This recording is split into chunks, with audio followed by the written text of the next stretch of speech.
जमाने भर की चाहत सजाए बैठे थे कि एक दिन हवा का झोंका आया और सब कुछ उजाड़ कर चला गया। ना हम कुछ कर सके और ना ही उस बैरी हवा को मुझ पर तरस आया जिसे अपने आप से बढ़कर चाहा था। वही मुझे अकेला छोड़कर दुनिया से चला गया। सब कुछ अंधेरे में कहीं खो गया। जिंदगी जीने की कोई उम्मीद ना रही, कोई ख्वाब ना रहे मेरा। अतुल अपनी रोली को अकेला छोड़ गया, अपने साथ मुझे भी ले गया, मेरी सारी खुशियों को भी। रोली शर्मा एक अजनबी मित्र विकास से पार्क के बेंच पे बैठी दुखी भाव से कहती है, तो विकास उसे दबी नज़रों से देखे जा रहा है, उसे समझने की कोशिश कर रहा है। अतुल सिर्फ मेरा मंगेतर ही नहीं बल्कि वो मेरा सबसे अच्छा दोस्त भी था। जब मैं उसके साथ होती थी तो मैं नहीं होती थी, जैसे मुझ में पंख लगे हैं और मैं हवा के संग उड़ रही हूँ। रोली ने बह आए हुए आंसुओं को पोंछते हुए आगे कहा। उसके चेहरे पे पुराने दिनों को सोचकर एक चमक सी आ गई। विकास उसे अचंभव सा देखे जा रहा है। अतुल मेरे साथ था तो मुझे किसी से डर नहीं लगता था। ये दुनिया मुझे अपनी लगती थी। सब कुछ बहुत सुंदर था, अच्छा था, पर उसके जाने के बाद सब कुछ बदल गया। ऐसा लगता है जैसे अब कोई मेरा ना हो। मैं किसी अनजान जगह पे आ गई हूँ जहाँ कुछ भी भा नहीं रहा है, कोई अपना सा नहीं लग रहा है। रोली गीली आंखों से खोई हुई आगे कहती है, पार्क में पे बच्चों के खेलने की शोर गूंज रही है। विकास को समझ में नहीं आ रहा है कि वह रोली से क्या कहे, कैसे उसके जीवन में उम्मीद का दिया जलाए कि ज़िंदगी अभी भी बहुत सुंदर है, जी जा सकती है, हंसी जा सकती है। इसलिए कहती हूँ कि तुम अपना समय मेरे लिए बर्बाद मत करो। मेरे पास बहुत कुछ भी नहीं है तुम्हें देने के लिए। शायद अब तुम समझ चुके हो, बेहतर यही होगा कि तुम कोई दूसरी अच्छी सी लड़की देखकर अपनी ज़िंदगी जियो। रोली विकास के उतरे भाव को देखते हुए कहती है तो वह उसे आश्चर्य से देखकर ना में मुंडी हिलाता है। नहीं रोली नहीं, तुम्हारे पास बहुत कुछ है। तुम कोई आम लड़की नहीं हो। जिस परछाई के सहारे तुमने खुद को बांध कर रखा हुआ है वो तुम्हारा गुजरा हुआ कल है, जबकि आज और आने वाला कल बहुत सुंदर है। एक बार अपने दिमाग से, अपने दिल से बाहर निकाल कर देखो। आज भी सब कुछ बहुत सुंदर है और सब वैसा ही है, पहले की तरह। विकास रोली को बहलाते हुए कहता है तो वह सामने खेल रहे बच्चों को देख रही है, जैसे वह विकास की लालची बातों को सुनना ही नहीं चाहती हो। विकास को थोड़ा अजीब लगता है। तुम नहीं जानते विकास, अतुल और मैं ऐसे ही बचपन में खेला करते थे। वो मुझे बहुत सताता था, बहुत रुलाता था, फिर भी वह अपने हिस्से के चॉकलेट मुझे दे दिया करता था। बहुत प्यारा था, बहुत प्यार था हमारे बीच। इतना आसान नहीं उसे भूल जाना। वो चारों तरफ है, हर जगह है, मुझ में है। रोली पार्क पे खेल रहे बच्चों को देखते हुए कहती है तो विकास को उस पे दया आने लगती है। वह जानता है कि रोली ने खुद के अतीत के पिंजड़े में कैद करके रखा है। बस एक बार उसे पिंजड़े से बाहर निकालने की ज़रूरत है, फिर वह उड़ सकती है, ज़िंदगी को नए सिरे से जी सकती है। विकास अब मुझे जाना चाहिए, नहीं तो घर वाले परेशान होने लगेंगे। आजकल किसी को मुझ पे भरोसा नहीं है, चलती हूँ।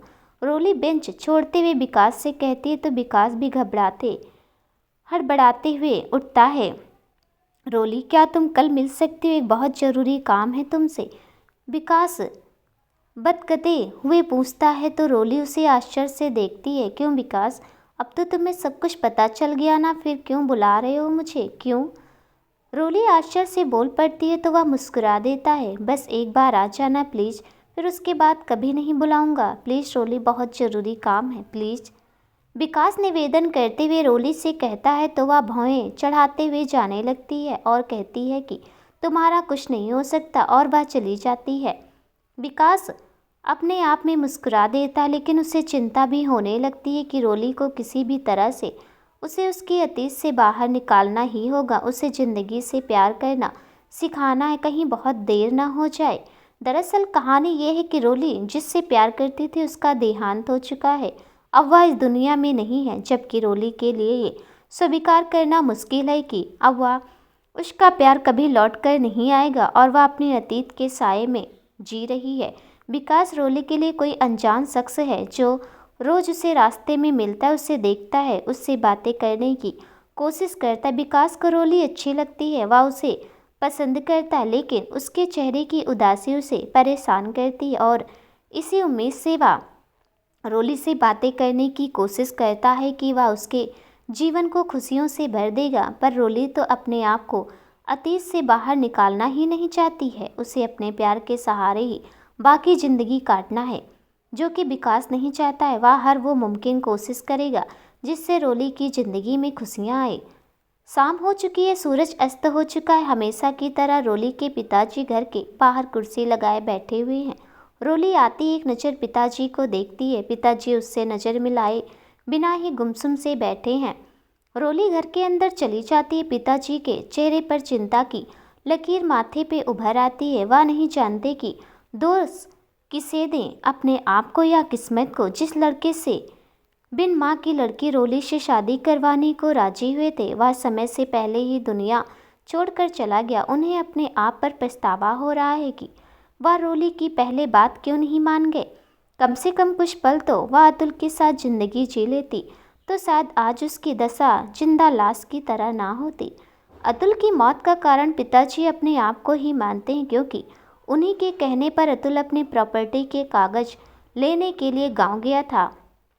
जब पिता रोली की शादी अतुल से करवाने को राजी हुए थे, तब उन्होंने शर्त रखी थी कि पहले अपने प्रॉपर्टी के कागज लाकर दिखाओ कि तुम्हारे पास कुछ भी है या नहीं। इकलौती लड़की की शादी देख सुनकर कर ही करेंगे, जो कि अतुल ने भी पिताजी के प्रस्ताव को स्वीकार कर लिया और निकल गया था।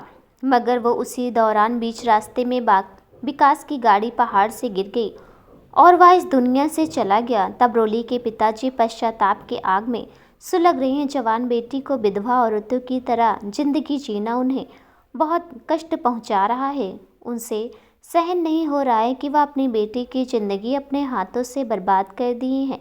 वो रोली से नज़र भी नहीं मिला पा रहे हैं। रोली अपने कमरे में आती है, बैग बिस्तर पर फेंकती है और खुद भी बेढाल सी लेट जाती है, जैसे उसके लिए अब ज़िंदगी जीना और मुश्किल हो रहा हो। वह बहुत थकी हुई है। आजकल काम भी तो बहुत होता है ऑफिस में। आंख मूंदा तो सामने अतुल का चमकता हुआ चेहरा दिखाई देने लगा, जैसे वह पूछना चाहता हो कि इतना काम क्यों करती हो। एक पल को रोली के चेहरे पर भी मुस्कान बिखर गई, फिर अचानक से अतुल का चेहरा कहीं गायब सा हो गया। रोली घबरा उठी और आंख खोला तो सामने कोई नहीं था। उसे बेचैनी सी होने लगी, धड़कन बढ़ने लगी और मारे घबराहट के उसे के माथे पर पसीने की बूंदें उभर आए। अतुल का ना होना उससे सहन नहीं हो रहा है। वह रोना चाह रही है, चीखना चाहती, लेकिन पिताजी का ख्याल आती वह मुंह बंद करके रोने लगती है। अतुल, तुम कहाँ गए? मुझे भी अपने पास बुला लो। मुझसे ये ज़िंदगी नहीं जी जाती है। मुझे अपने साथ ले चलो, मुझे अपने पास बुला लो। तुम मुझे अकेला छोड़कर क्यों चले गए? रोली रोते हुए अपने आप से कहती है। वह हिचक हिचक कर रो रही है। शायद उसने तय कर लिया है कि उसे सारी ज़िंदगी रोना ही है। अच्छी नौकरी कर रहे हो, घर भी है, उम्र भी हो चुकी है, तो फिर शादी करने में दिक्कत ही क्या है? मेरे तो यही समझ में नहीं आ रहा है। विकास की माँ घर के हॉल में बैठी सब्जी काट रही बेटे विकास से कहती हैं, जो कि सोफे पर बैठा मोबाइल पे गेम खेल रहा है। टीवी पे नज़र गड़ाए पिताजी हौले से मुस्कुरा देते हैं। अरे मम्मी, आप लड़की देखने की बजाय भैया से ही क्यों नहीं पूछ लेती कि कोई लड़की पसंद कर रखी है तो बता दो, उसी से बात चलाते हैं। दूसरे कमरे से छोटी बहन शीनू आते हुए मजाकिया भाव से बोल पड़ती है, तो पिताजी की फिर मुस्कान छूट जाती है, मगर विकास हड़बड़ा जाता है। तू क्या बोल रही है? मैंने कोई लड़की वड़की नहीं देख रखा है। आजकल तेरी जुबान बहुत चलने लगी है। मम्मी, इसे समझा दो, नहीं तो मेरे हाथों से मार खाएगी। विकास हड़बड़ाते हुए कहता है तो शीनू हंस देती है, साथ में मम्मी भी मुस्कुरा देती है। तो क्या गलत कह रही है? 28 साल का हो चुका है पूरे। रिश्तेदार तो हमारा छाती पे तीर छोड़ते हैं कि कब कर रही हो, बेटे की शादी क्यों नहीं कर रही हो? अच्छा खासा तो कमा लेता है, फिर शादी क्यों नहीं हो रही है? कोई दिक्कत तो नहीं है? माँ जी बिगड़ते हुए कहती हैं, तो शीनू दबी मुस्कान से पिताजी की तरफ देखती हैं। पिताजी पलक झपकाकर इशारा देते हैं कि अभी आगे देखो क्या होने वाला है। विकास असमंजस में फंसा हुआ है, वह आगे कुछ कह नहीं पाता है। जैसे जुबान पे रोली का नाम आकर अटक गया हो। उसे तो रोली की याद आने लगती है जिसे वह पसंद करता है। इस बार मैं कह देती हूँ और सभी कोई कान खोल कर सुन लो, या तो ये लड़की खुद ढूंढ कर लाए, नहीं तो फिर जिससे मैं कहूँगी उसे से शादी करनी पड़ेगी। माँ जी सख्तीपन से अपनी बात रखती हैं तो विकास हैरानी से उनका चेहरा देखता रह जाता है। सीनू अपनी हंसी को दबाए देख रही है। पिताजी टीवी पे नजर गड़ाए हुए कानों को माँ बेटे के वार्तालाप पे छोड़ रखा है। और आप ये नौटंकी छोड़ जरा अपने बेटे को समझाएं। एक बार उम्र निकलने के बाद फिर रिश्ते नहीं आते हैं। माँ जी सब्जी की थाल लिए आगे कहती हैं और रसोई घर की तरफ जाने लगती हैं। पिताजी सकपका जाते हैं। वह बेटे की तरफ देखते हैं जो कि परेशान दिख रहा है, फिर बेटे की तरफ इशारा करते हैं तो वह भी ना में सिर हिलाती है कि भाई का कुछ नहीं हो सकता है। अपने आप को समझता क्या है, एक बार बात क्या कह लिया तो सिर पे चढ़ने लगा। कल बुलाया है मुझे, कौन हूँ मैं उसकी? मैं तो नहीं चाह रही हूँ और ना ही अब उससे कोई बात करनी है। सोचा था सच्चाई जानने के बाद वो मेरा पीछा नहीं करेगा, अपनी ज़िंदगी बर्बाद नहीं करेगा, लेकिन उस मूर्ख को तो कुछ समझ में ही नहीं आता है। रोली रसोई घर में खाना बना रही अपने आप में बड़बड़ा रही है। वह विकास के बारे में सोच रही है। गधा एक नंबर का, पिछले 2 महीनों से परेशान कर रखा है। दूर दूर से देखता था, मेरे साथ चलता था, सोचा था चलो समझा देते हैं, क्यों मुझ बदनसीब के पीछे अपनी ज़िंदगी बर्बाद कर रहे हो। लेकिन उस पागल का दिमाग फिरा हुआ है, अगर अब दोबारा सामने दिखाई भी दिया ना तो मुंह तोड़ दूंगी उसका। रोली गैस पे रखी सब्जी को चलाते हुए गुस्से से कह रही है। उसे विकास पे गुस्सा आ रहा है। घर के बाहर परेशान भाव सा विकास टहल रहा है। वह रोली के बारे में सोच रहा है। रोली, मैं कोई अनजान नहीं हूँ, तुम मुझे जानती हो, शायद बहुत करीब से नहीं, लेकिन तुम मुझे जानती हो और यही बताने के लिए कल मैंने तुम्हें बुलाया है कि मैं कौन हूँ। तुम ज़रूर आना, कल तुम्हें पता चलेगा कि मैं भी तुम्हारे अतीत का एक हिस्सा हूँ जिसे तुम सिर्फ जानती होगी लेकिन कभी जाना नहीं। मुझे प्यार करता हूँ तुमसे, आज नहीं बल्कि बहुत पहले से। मैंने कभी नहीं सोचा था कि तुम्हें इस हाल में देखूंगा। प्यार कल भी था और आज भी है। तुम्हें खुश देखना चाहता हूँ, तुम्हें जिंदा लाश की तरह ज़िंदगी जीता नहीं देख सकता। मैं नहीं देख सकता हूँ। मैं कोई पराया नहीं हूँ और ना ही ऐसा वैसा हूँ। बस कल तुम आ जाना, बहुत कुछ कहना है तुम्हें, तुम आ जाना ज़रूर। विकास टहलते हुए मन ही मन सोच रहा है। आसमान में तारे चमक रहे हैं। शाम के 5 बज रहे हैं। काम से छूटने वाले लोगों का जाना लगा हुआ है। सड़क के किनारे एक पेड़ के नीचे विकास उत्साहित भाव से खड़ा हुआ है। वह रोली के आने का इंतजार कर रहा है, जैसे उसे पूरा यकीन हो कि रोली जरूर आएगी। वह कभी मोबाइल पे समय देखता तो कभी गर्दन उठा उठा कर आ रहे लोगों के बीच में रोली को देखता, पर रोली तो कहीं दिखाई ही नहीं दे रही है। रोज़ तो इसी समय पर आ जाती थी, आज कहाँ रह गई होगी? शायद ऑफिस के काम में व्यस्त होगी। ये लड़कियां भी काम भी बहुत करती हैं। विकास मन ही मन थोड़ा हताश होते हुए सोचता है, रोली का नंबर भी तो नहीं है उसके पास, अभी तो उससे दोस्ती भी कहाँ हुई है। अगर आज वह आती है तो विकास उसे अपनी सच्चाई बताता है तो शायद वह उससे दोस्ती तो कर ही ले। दोस्ती की बात सोचकर विकास के चेहरे पर चमक आ जाती है। तभी उसका मोबाइल बज उठता है। दोस्त समीर का फ़ोन आ रहा है। बोल भाई, क्या काम है? बड़े दिनों बाद याद किया। विकास फ़ोन रिसीव करते हुए दोस्त से कहता है, तू क्या बोल रहा है? तूने कौन सा मुझे फ़ोन किया है? मैं तो करने वाला भी नहीं था। अगर नरेश ने पार्टी नहीं दिया होता तो तू भी आ जाना मुँह मारने को। दोस्त समीर भड़कते हुए जवाब में कहता तो विकास की हंसी निकल जाती। अबे गुस्सा क्यों हो रहा है? मैं तो मजाक कर रहा हूँ, तू भी ना कुछ समझता ही नहीं है, यही तेरी समस्या है। विकास अपनी हंसी को दबाते हुए फ़ोन पे कहता है। वाहनों के आने जाने की आवाज़ गूंज रही है। चल चल बातें मत बना, कल शाम को पहुंच जाना, फिर तेरी खातिरदारी करता हूँ। फ़ोन रख रहा हूँ और लोगों को भी बोलना है। दोस्त समीर तर्क मारते हुए दूसरी तरफ से कहता और फ़ोन बंद कर देता है तो विकास की हंसी निकल जाती है। साला बड़ा अकड़ू है, विकास हंसते हुए अपने आप में कहता है कि फिर वह मोबाइल पे समय देखता है तो वह चौंक पड़ता। रोली अभी तक नहीं आई है। वह थोड़ा परेशान होने लगता है। अब तो लोगों की भीड़ भी कम होने लगी, लेकिन रोली कहीं नज़र नहीं आ रही है। कहीं उसने मुझसे ना मिलने का तो निर्णय नहीं लिया? या फिर आज घर से ही ना निकली हो, कुछ देर और इंतजार करके देखता हूँ, शायद आ जाए। विकास 4 कदम आगे जाता है तो 4 कदम पीछे होता। जितने उत्साह से वह आया था अब उतना ही उदास हो रहा है। उसे उम्मीद थी कि रोली जरूर आएगी और उसकी सच्चाई जानने के बाद शायद उसके चेहरे पर चमक आ जाए, पर ना आकर उसने साबित कर दिया है उसे अपने जीवन में बदलाव लाना ही नहीं है। जैसे खुद को किसी किए की सजा दे रही हो, जैसे उसने अपने जीवन से मोह ही छोड़ दिया हो। रात हो चुकी है, आसमान में आधा चांद निकला हुआ है। रोली अपने कमरे की खिड़की के पास खड़ी आसमान की तरफ देख रही है। वह विकास के बारे में सोच रही है। उसे बुरा लगा होगा ना, इंतजार किया होगा, राह तकता रहा होगा। अगर नहीं मिलना था तो मना ही कर देती, कम से कम वह आस तो ना लगाता।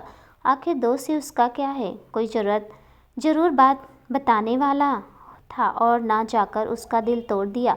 पर वह समझता भी तो नहीं है, मैं किसी भी सूरत में सही नहीं हूँ, मेरी अपनी ज़िंदगी का कोई ठिकाना नहीं है। ऐसे में उसका जीवन क्यों बर्बाद करना। बुरा लगता है तो लगने दो, दिल टूटता है तो टूटने दो। कुछ दिन नहीं आऊँगी उसके सामने तो सब ठीक हो जाएगा, उसके सिर से प्यार वार का भूत उतर जाएगा।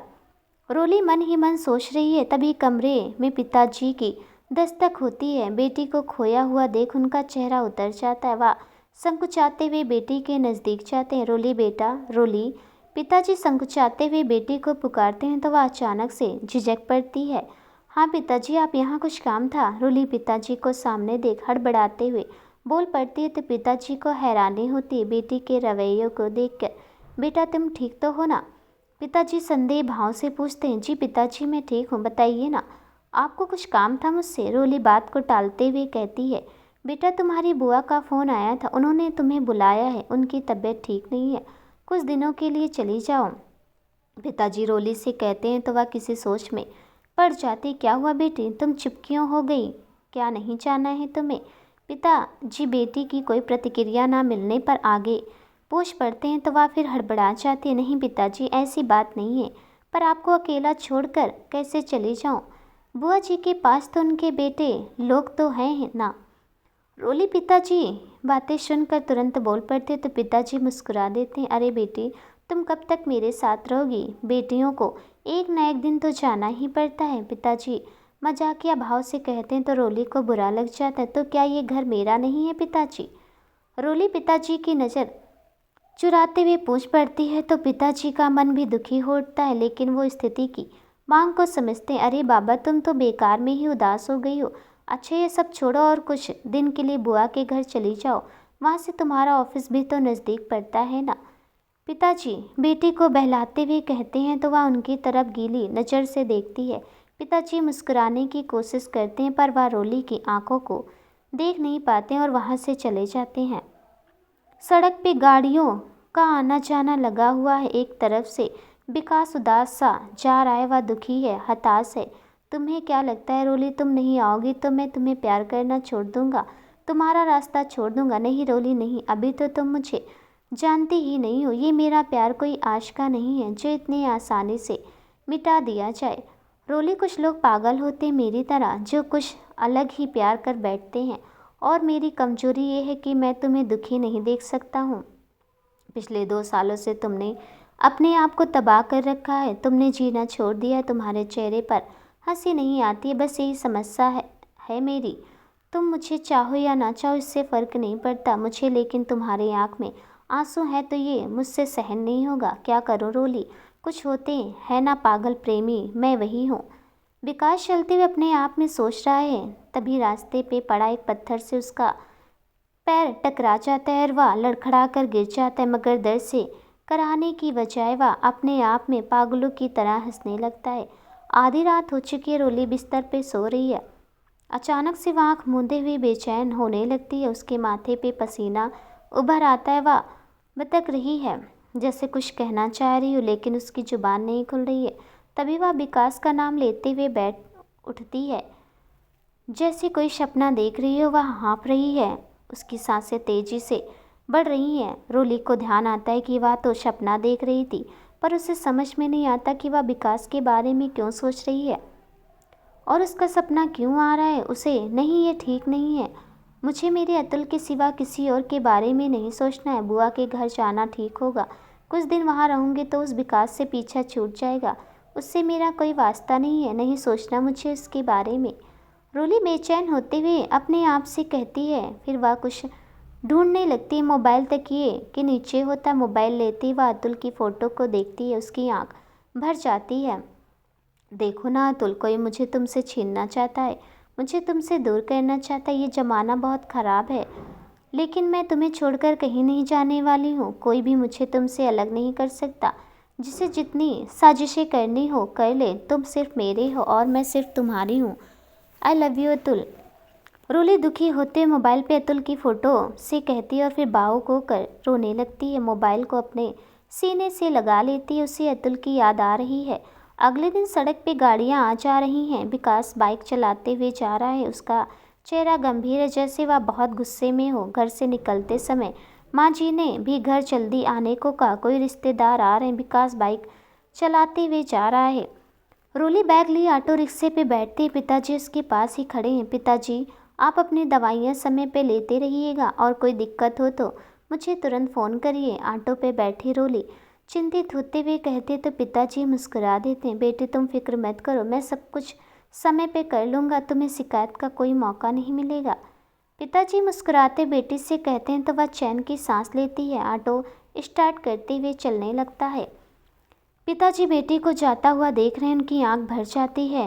ऑटो पे बैठी रोली को अच्छा महसूस नहीं हो रहा। उसे पिताजी को अकेला छोड़कर जाने की इच्छा नहीं हो रही, लेकिन वह भी क्या करे। उस विकास से पीछा छुड़ाने के लिए तो वह उसे जाना पड़ रहा है, नहीं तो वह कभी ना जाती। रोली का मन मचल रहा है। पिताजी के लिए अजीबो ख्याल उसके मन में आ रहे हैं। रोली के पिताजी घर के अंदर आते हैं। उनका चेहरा उतरा हुआ है। वह बहुत निराश है। उन्हें अपनी बेटी को लेकर बहुत चिंता हो रही है। वह जानते हैं आज जिस स्थिति में रोली है उसके जिम्मेदार वह स्वयं है। ना वो अतुल को गांव भेजती और ना ही उसकी मौत होती। अतुल की मौत का बोझ अब उनसे और नहीं उठाया जा रहा है। अपनी बेटी को देखते हैं तो खुद को गुनहगार मानते हैं। पिताजी मन ही मन सोच रहे हैं वह बहुत शर्मिंदा है और एक कालीन सी उनके चेहरे पे पुती हुई है। पिताजी अपने पैंट की जेब से एक दवाई की डिब्बिया निकालते हैं जिस पे जहर लिखा हुआ है। वह कपकपाते हाथों से एक साथ सारी गोलियां मुंह पे डाल लेते हैं। ऑटो पे बैठी रोली का मन मचल उठता है। उसे अजीब सी बेचैनी होती है, जैसे कुछ ठीक ना हो रहा हो और वह समझ ना पा रही हो। एक बार ख्याल भी आया कि व्यापार वापस घर लौट चले, लेकिन फिर विकास के बारे में सोचकर उसने मन बदल दिया। लेकिन मन तो मचला ही जा रहा है। विकास रोली के घर के बाहर बाइक खड़ा करता है। वह रोली के से उसके घर पे मिलने आया है। वह बहुत गुस्से में है। घर का दरवाज़ा खुला है। वह अंदर चला जाता है, मगर अंदर का दृश्य देखते उसके पैरों तले ज़मीन फिसल जाती है। रोली के पिता से कि खून की उल्टियाँ कर रहे हैं। विकास घबराया हुआ उनके पास दौड़ता है। अंकल अंकल क्या हुआ आपको? ये खून क्या हुआ आपको? विकास घबराते हुए बोल पड़ता, पिताजी मुंह पे खून लगा हुआ है, फर्श पे खून की उल्टी पड़ी है और वो तड़प रहे हैं। वह खांसते हैं। विकास पिताजी को संभाल रहा है। उसे कुछ समझ में नहीं आ रहा है कि वह क्या करे। रोली ऑटो पे बैठी रो रही है। उसे अपने आप पर रोना आ रहा है। उसे अजीब महसूस हो रहा है, जैसे कुछ बहुत ख़राब हो रहा हो। उसे पिताजी का ख्याल आ रहा है। वह मोबाइल निकालते और पिताजी को फ़ोन करने लगती है। हॉस्पिटल के बाहर एम्बुलेंस खड़ी है। लोगों का आना जाना लगा हुआ है। विकास बाइक चलाते हुए आता है और बाइक खड़ा करता है। फिर वह जल्दबाजी में दौड़ते हुए हॉस्पिटल के अंदर जाता है। उसके हाथ में एक बॉक्स होता है। वार्ड के बाहर रोली रोते हुए बैठी है। बुआ जी उसे बहला रही हैं। फूफा जी चिंतित भाव से खड़े हैं। वार्ड के अंदर पिताजी का इलाज चल रहा है। तभी दौड़ते विकास आता है। गीली नज़र से रोली विकास को देखती है। उसके कपड़े में पिताजी के खून के निशान पड़े हैं। वह दुखी होकर और रोने लगती है, जबकि विकास बिना उसकी तरफ देखे वार्ड के अंदर जाता है और बॉक्स डॉक्टर को देता है। पिताजी बेहोशी की दशा में पड़े हैं। विकास एक नज़र पिताजी को देखता और फिर बाहर आ जाता है। बेटा अभी वो कैसे हैं? डॉक्टर ने कुछ बताया? फूफा जी विकास से पूछते हैं तो वह दुखी भाव से ना में सिर हिला देता है। रोली फूट फूट कर रोने लगती है। चुप हो जाओ रोली, कुछ नहीं होगा। नारायण को रोली के पिताजी वो ठीक हो जाएंगे, तुम रोना बंद करो, भगवान उसे ठीक कर देंगे। बुआ जी रोली को बहलाते हुए कहती हैं, जबकि स्वयं अपने आप को संभाल नहीं पा रही हैं।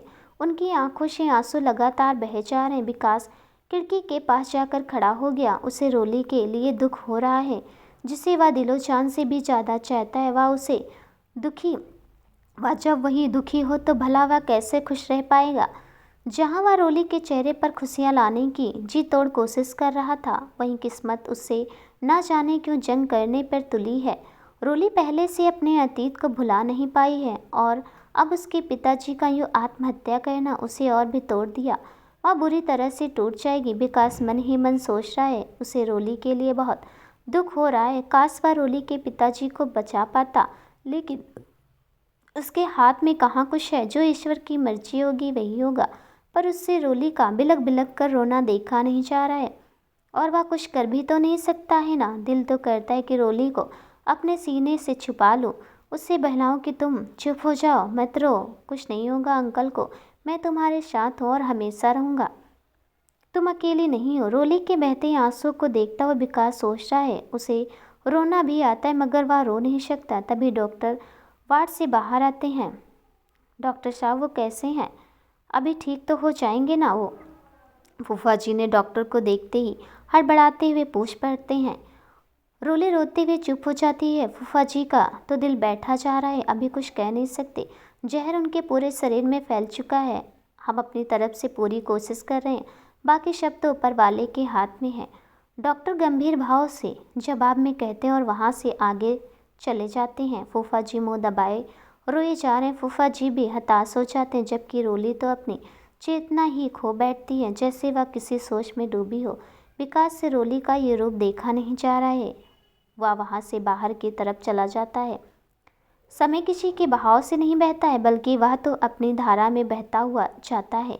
इंसान कितनी भी कोशिश कर ले कि उसकी इच्छा अनुसार समय चले, लेकिन वो असफल ही होता है। जो होना होता है वो होकर ही रहता है। रोली के पिताजी अपने चेहरे पर लगी कालिक को पोंछने के लिए स्वयं को खत्म कर देना ज़्यादा उचित समझा, पर वो भूल गए कि बेटी रोली के मंगेतर अतुल की मृत्यु पे वो दोषी नहीं थे। वो तो एक दुर्घटना थी जो हो गई, परंतु रोली के पिताजी अपने आप को ही दोष मान बैठे और बेटियों दुखों के बोझ को उठाते उठाते थक चुके हैं, इसलिए उन्हें आत्महत्या के सिवाय दूसरा कुछ ना सूझा। विकास यहाँ रोली से मिलने गया था, उसे अपने बारे में बताने गया था, पर शायद किस्मत ने कुछ और ही सोच कर रखा था। रोली जिससे बचने के लिए बुआ के घर जा रही थी, लेकिन किस्मत ने उसी कोठरी पे लाकर खड़ा कर दिया, जहाँ से वह स्वयं भी नहीं जा सकती है और ना ही कुछ कर सकती है, जबकि विकास उसके इर्द गिर्द ही है। रात हो चुकी, आसमान में बदली छाई हुई है, जैसे बिन मौसम तेज बारिश होने वाली हो। हॉस्पिटल दिन की अपेक्षा काफ़ी खुल चुका है, खाली हो चुका है, बहुत कम चहल पहल है। विकास सारा दिन हॉस्पिटल में ही रहा। एक वही था जो भाग दौड़ कर सकता था, जबकि आज उसे लड़की वाले देखने आ रहे हैं। घर से फ़ोन भी आ चुका है, पर वह रोली को ऐसी स्थिति में छोड़कर कैसे जा सकता है। उसने मना कर दिया कि वह घर नहीं आ पाएगा। उसे पता है कि मम्मी बहुत नाराज़ होंगी, लेकिन विकास के लिए इस वक्त हॉस्पिटल में रहना ज़्यादा ज़रूरी है। डॉक्टर अपनी तरफ से पूरी कोशिश कर रहे हैं पिताजी को बचाने के लिए। रोली के चेहरे पर आंसू सूख चुके हैं। बुआ जी किसी सोच में खोई हुई हैं, शायद वो अपने अतीत के बारे में सोच रही हैं। फूफा जी कुर्सी पे सिर झुकाए बैठे हैं। विकास कभी अंदर आता तो कभी किसी काम से बाहर जाता है। रोली की स्थिति अभी विकास के बारे में सोचने की नहीं है, वह तो पिताजी की खैरियत को लेकर चिंतित है। उसे नहीं पता कि पिताजी ठीक होंगे भी या नहीं। जितनी बार डॉक्टर नर्स वार्ड से आते जाते उतनी बार उसकी धड़कनें बढ़ने लगती, वह बेचैन हो उठती। विकास थका हुआ आता है, उसका चेहरा उतरा हुआ है और कोने पे जाकर खड़ा हो जाता है। वह रोली को एक नज़र देखता है, फिर उससे नज़रें फेर लेता और एक लंबी सांस लेता है। तभी डॉक्टर वार्ड से बाहर आते हैं। सभी की नज़र उन पर टिक जाती है, पर इस बार डॉक्टर से कोई प्रश्न नहीं करता है। फूफा जी डॉक्टर को खाली आंखों से देखे जा रहे हैं। डॉक्टर सकुचा रहे हैं कि कैसे अपनी बात सभी के सामने रखे। रोली तो डॉक्टर की तरफ देख भी नहीं रही है, जैसे वह डॉक्टर से वो सुनना नहीं चाहती है जिसका उसे डर है। हमने बहुत कोशिश किया, पर हम उन्हें बचा नहीं पाए। आई एम सॉरी, डॉक्टर ने संकुचाते हुए फूफा जी की तरफ देखते हुए कहा तो बुआ जी एकदम चीख पड़ी और रोने लगती हैं। रोली तो कांपने सी लगी, जैसे वह स्वीकारना ही ना चाहती हो कि पिताजी उसे छोड़कर चले गए। फूफा जी रो रही पत्नी को संभालने लगते हैं। डॉक्टर वहाँ से चले जाते हैं। विकास रोली के पास जाता है। रोली काँप रही है। नहीं, मेरे पिताजी मुझे छोड़कर नहीं जा सकते। नहीं पिताजी, आप मुझे अकेला नहीं छोड़ सकते हैं, रोली कपकपाते हुए कह रही है। विकास रोली के सामने घुटनों के बल बैठा है। वह उसे संभालना चाहता है, उसे पुचकारना चाहता है, पर उसकी हिम्मत नहीं हो रही कि रोली का हाथ छुए, उसे संभाले। रोली कपकपाते हुए विकास की तरफ देखती है। विकास उसे दुखी भाव से देखता है। फिर रोली जोर जोर से रोने लगती है। रोली विकास उसे संभालने लगता है। रोली रोई जा रही है, पापा को पुकार रही है। वह फर्श पे बेहाल से लेट जाती है, सिर पटक पटक कर रो रही है। विकास रोते हुए रोली को संभाल रहा है, उसे चुप कराने की कोशिश कर रहा है। एक तरफ बुआ भाई की मृत्यु पे तड़प तड़प कर रो रही है, तो दूसरी तरफ रोली बेहाल सी रो रही है। विकास उसे संभाल रहा है, पर रोली कि इस समय हालत कुछ समझने जानने की नहीं है। उसे तो अपने पिता जी के जाने की पीड़ा हो रही है, जो उससे सही नहीं जा रही है। 1 माह बाद जख्म किसी चाकू का हो या समय के धार का हो, धीरे धीरे भर ही जाता है। हाँ, कुछ जख्मों को भरने में थोड़ा समय तो लगता है, पर उन्हें भी एक दिन भरना ही होता है।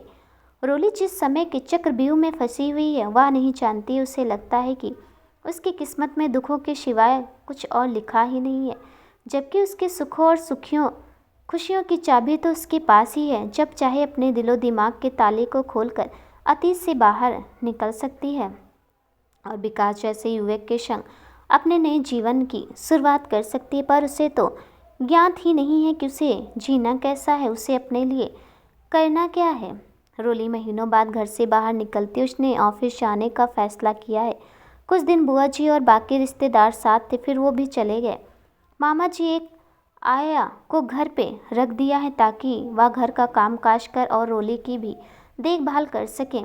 रोली सादे सलवार कमीज में घर से निकलते, उसके चेहरे पे मायूसी छाई हुई है। पिताजी के जाने के बाद वह पूरी तरह से टूट चुकी है। जीवन से उम्मीदें तो उसे पहले भी नहीं थी, और अब पिताजी के जाने के बाद तो कोई विकल्प ही नहीं बचा है।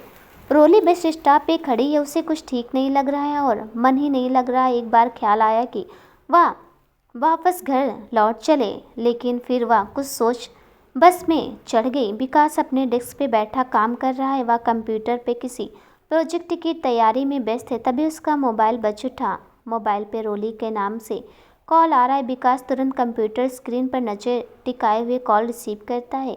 विकास, मुझे ऑफिस नहीं जाना है, मुझे अजीब सा लग रहा है, मैं घर जा रही हूँ।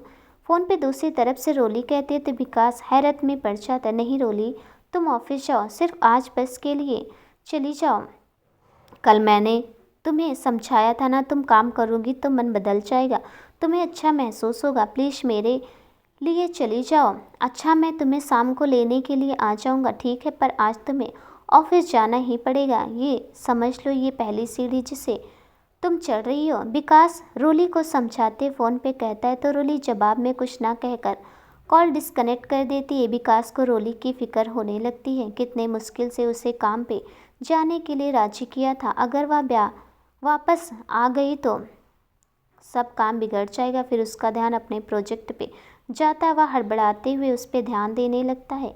रोली के ऑफिस में रोली धीरे धीरे अनजानों की तरह आ रही है। सभी कलीग्स उसे देखकर उससे सहानुभूति जताने लगते हैं और रोली का मनोबल बढ़ाते हैं।